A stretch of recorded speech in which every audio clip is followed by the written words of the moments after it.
Hello दोस्तों, नहर्स world में आपका स्वागत है। आज हम in the lost lands movie पर एक्सप्लेनेशन करेंगे। ये 2025 में रिलीज हुई थी, तो और देर ना करते हुए चलिए सीधे वीडियो की ओर बढ़ते हैं। फिल्म की शुरुआत एक तबाह हो चुकी दुनिया से होती है, जहां पता चलता है कि एक विशाल मेट्रॉइड यानी उल्कापिंड इस विनाश का कारण है। ये जमीन से टकराता है और सब कुछ तहस नहस कर देता है। अब जो बचा है वो है एक छोटा शहर और कुछ जीवित लोग। ये सभी लोग पेट्रियार्क नाम के एक पुजारी के नेतृत्व में एक चर्च के अनुयायी हैं।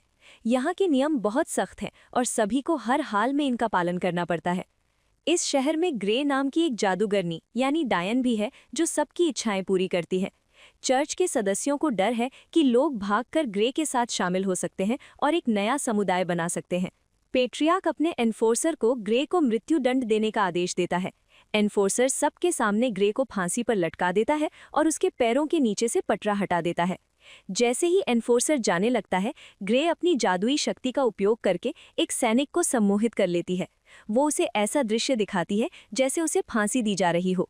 खुद को बचाने के चक्कर में वो सैनिक अपनी ही रस्सी पर गोली चला देता है, लेकिन वास्तव में गोली कहीं और चलती है और ग्रे फांसी से मुक्त हो जाती है। ग्रे फिर एक भ्रम पैदा करती है जिसमें वो सैनिक की ओर बढ़ती दिखती है। वो ग्रे को मारने के लिए गोली चलाता है, लेकिन पता चलता है कि गोली असल में उसके अपने ही साथी को लगी है। हंगामा सुनकर एनफोर्सर पहले उस सैनिक का पीछा करता है और उसे मार डालता है जो ग्रे के वश में था। इसके बाद वे हर जगह ग्रे की तलाश करते हैं, लेकिन वो कहीं नहीं मिलती। वो पास में ही छिपी थी। फिर वो एनफोर्सर के सभी सैनिकों को एक एक करके मार डालती है। जब वो एनफोर्सर की गर्दन पर चाकू रखती है तो वो कहता है, मुझे मार डालो, लेकिन ग्रे उसे नहीं मारती, बल्कि उसे लटका हुआ छोड़कर चली जाती है। अगला दृश्य बॉयज का है, जो एक सुरंग के पास से गुजर रहा था। तभी कुछ डाकू उस पर हमला कर देते हैं। एक डाकू उसके घोड़े से उसकी बंदूक छीनने की कोशिश करता है।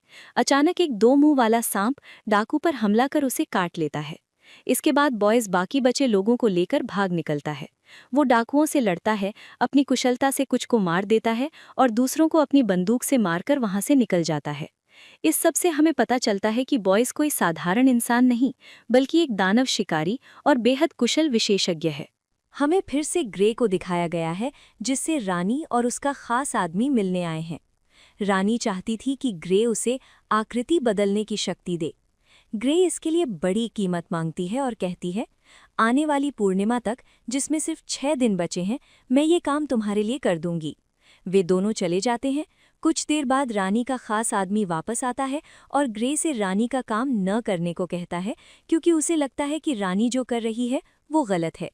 हैरानी की बात यह है कि ग्रे उसकी सलाह मान लेती है।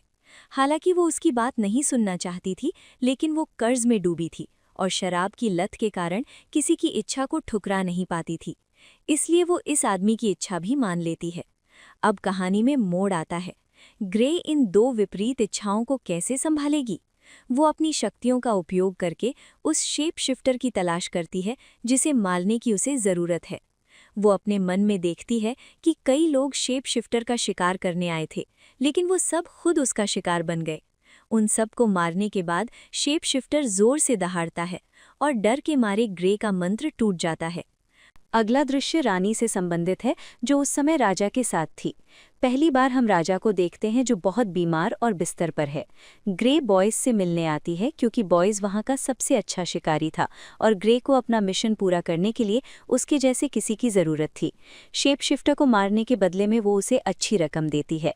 ग्रे बॉयज के साथ द लॉस्ट लाइन जाना चाहती थी, जहाँ शेप शिफ्टर की गुफा है। दरअसल केवल वहीं शेप शिफ्टर को मारा जा सकता है और उसकी शक्तियाँ हासिल की जा सकती हैं। बॉयज ग्रे को चेतावनी देता है कि ये यात्रा लंबी और खतरनाक हो सकती है, जिसमें राक्षसों और टूटे रास्तों का सामना करना पड़ेगा। ग्रे हर मुश्किल के लिए तैयार है। चर्च के सदस्य जो अभी भी ग्रे का पीछा कर रहे हैं, उसे खोजने के लिए एक बार पर हमला करते हैं, लेकिन इससे पहले कि वे उसे पकड़ पाते, दोनों वहां से भाग निकलते हैं। हमें पता चलता है कि पेट्रियार्क को सूचना मिली थी कि रानी गुपचुप तरीके से ग्रे से मिलने आई थी। इससे पेट्रियार्क डर जाता है कि रानी ग्रे के साथ मिलकर चर्च के खिलाफ साजिश रच सकती है। इससे पहले कि ऐसा कुछ हो, वो एनफोर्सर को ग्रे को पकड़ने का आदेश देता है।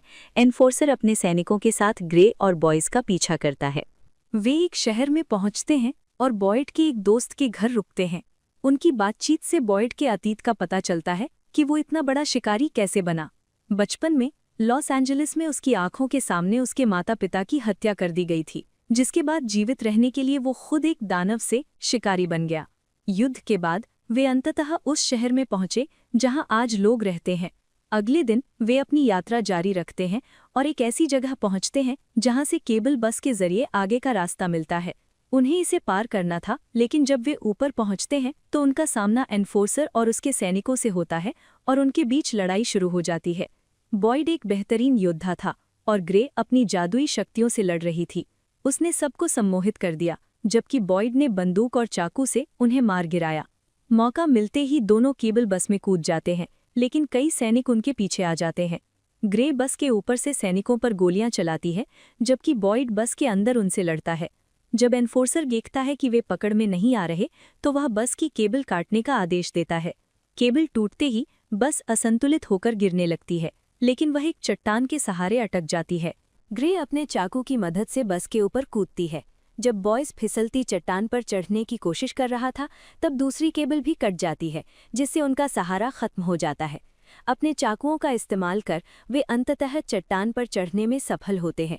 ये देखकर इन्फोर्सर अपनी स्नाइपर निकालता है, लेकिन ग्रे स्नाइपर के लेंस के जरिए फिर से इन्फोर्सर को सम्मोहित कर देती है और उसे विश्वास दिलाती है कि वे चले गए हैं।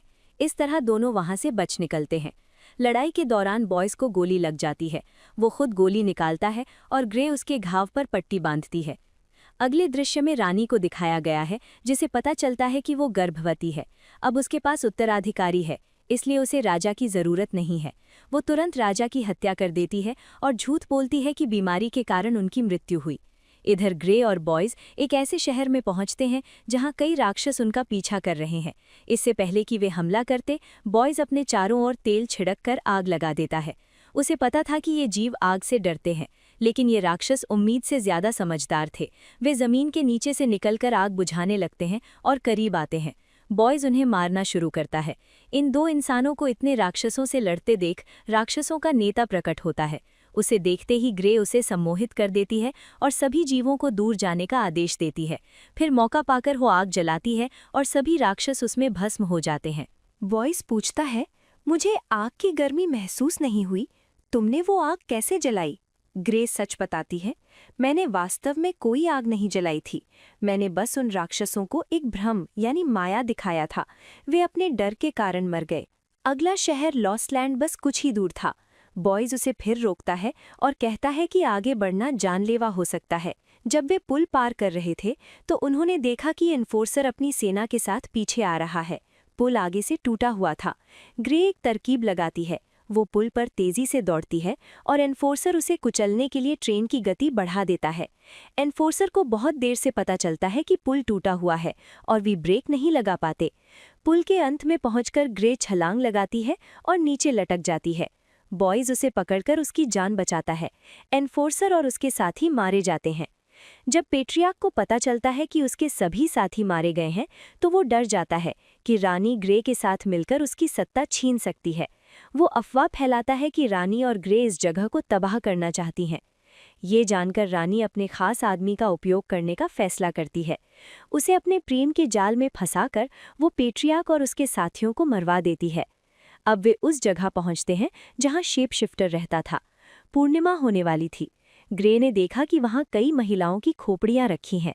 बॉयज बताता है कि ये उन लोगों की है जो शेप शिफ्टर का शिकार करने आए थे। ग्रे अचानक बॉयज को एक बड़ा रहस्य बताती है, मुझे पता है कि तुम ही शेप शिफ्टर हो। मैंने अपने जादू से ये जान लिया था और तुम्हें इसीलिए काम पर रखा क्योंकि तुम ही मुझे यहाँ तक सुरक्षित ला सकते थे। तुम्हें यहाँ लाने का मकसद तुम्हारी शक्तियों को छीनने के लिए तुम्हें तुम्हारी ही जगह पर मारना था। चांद निकलते ही बॉयज एक भेड़िए यानी शेप शिफ्टर में बदल जाता है। उसकी शक्ति बढ़ जाती है और वो अनजाने में ग्रे पर हमला करता है। ग्रे उसे सम्मोहित कर देती है और उसे भ्रम होता है कि पक्षी उस पर हमला कर रहे हैं। जैसे ही बॉयज विचलित होता है, ग्रे चांदी के नाखूनों से उस पर हमला करती है, क्योंकि शेप शिफ्टर की कमजोरी चांदी है। चांद बादलों में छिप जाता है और बॉयज वापस शमशान बन जाता है। वो बेहोश हो जाता है। जब उसे होश आता है तो वो खुद को जंजीरों से बंधा पाता है। ग्रे ने उसे कमजोर करने के लिए उसके शरीर में एक चांदी का सिक्का डाल दिया था। वो बॉयज से माफ़ी मांगती है और कहती है कि कर्ज के कारण वो ये करने पर मजबूर है। बॉयज कहता है, मेरी भी एक इच्छा है। वो चाहता था कि ग्रे उसके साथ रहे क्योंकि वो उससे प्यार करने लगा था। ये सुनकर ग्रे की आंखें भर आती हैं। चांद फिर निकलता है, बॉयज भेड़िए में बदलता है और ग्रे उसे चाकू मार देती है। अगली सुबह ग्रे के हाथ में भेड़िए की खाल है। शहर में लोग चर्च के शासन के खिलाफ विद्रोह कर चुके हैं। ग्रे पहले रानी के खास आदमी के पास जाती है और उसे बॉयज की खाल देती है। वो बताती है कि रानी को अपना खून इस पर डालना होगा ताकि शक्तियां उन्हें मिल सकें। वो आदमी कहता है, मेरी इच्छा तुम्हें रानी बनाने की थी, रानी की इच्छा पूरी करने की नहीं। यहाँ ग्रे खुलासा करती है कि रानी असल में बॉयज को पाने के लिए शेप शिफ्टर बनना चाहती थी, लेकिन उसे नहीं पता था कि बॉयज ही एकमात्र शेप शिफ्टर है। उसे शेप शिफ्टर बनाने के लिए मुझे बॉयज को मारना पड़ा। अब बॉयज मर चुका है और रानी तुम्हारी है। जब रानी को बॉयज की मौत का पता चलता है तो वो टूट जाती है। उसे बॉयज की बात याद आती है, तुम मेरे जैसी नहीं हो। रानी ने उसे पाने के लिए शेप शिफ्टर बनने का फैसला किया था, लेकिन उसे नहीं पता था कि इस फैसले में वो बॉयज को खो देगी। शोक में डूबी रानी ने अपना अनुष्ठान पूरा नहीं किया और सुबह की धूप पड़ते ही वो खाल राख बन गई। गुस्से में रानी अपने खास आदमी जेरिस को मार देती है, लेकिन बाद में उसे अपनी गलती का एहसास होता है कि अब उसके पास कोई सेना नहीं बची। अंतिम दृश्य में दिखाया जाता है कि बॉयज को होश आता है। जब वो मर रहा था तब वो शेप शिफ्टर था। उसकी आत्मा उसकी खाल में थी और चूंकि रानी ने उसका उपयोग नहीं किया, उसकी आत्मा वापस बॉयज में आ गई और वो जीवित हो गया। गुस्से में बॉयज ग्रे के पास आता है और उसकी गर्दन पर चाकू रखता है। वो पूछता है कि तुमने मुझे क्यों मारा। ग्रे सच बताती है, मैंने भविष्य देख लिया था। मैं जानती थी कि रानी तुम्हें पाने के लिए शेप शिफ्टर बनना चाहती थी। मैंने देखा था कि तुम्हारी मौत के गम में रानी अनुष्ठान पूरा नहीं करेगी और वो खास आदमी मारा जाएगा, जिससे तुम्हारी आत्मा तुम में वापस आ जाएगी। इस तरह सबकी इच्छाएं पूरी हुईं। बॉयज ये जानकर खुश होता है कि अब वो जिसके साथ रहना चाहता था, ग्रे, वो उसके साथ है। वे दोनों अपने अगले मिशन के लिए साथ निकल जाते हैं। फिल्म यहीं खत्म होती है। वीडियो पसंद आया हो तो लाइक कर देना, चैनल पर नए हो तो सब्सक्राइब कर लेना। तो मैं आपसे अगले वीडियो में मिलूंगा, तब तक के लिए ख्याल रखना।